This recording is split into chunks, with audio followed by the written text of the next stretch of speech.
அம்மா உன் வாசலிலே பாட்டெடுத்தேன் உந்தன் பெருமை சொல்ல வண்ணப்பூ தொடுத்தேன் நீ சூடிக்கொள்ள.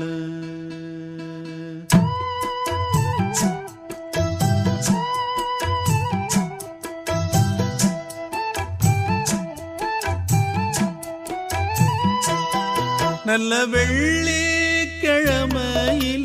அம்மா உன் வாசலிலே பாட்டெடுத்தேன் உந்தன் பெருமை சொல்ல வண்ணப்பூ தொடுத்தேன் நீ சூடிக்கொள்ள. வாடியம்மா வாழ்த்திடத்தானே காந்தாரியம்மா உன் மகன் நானே. நல்ல வெள்ளி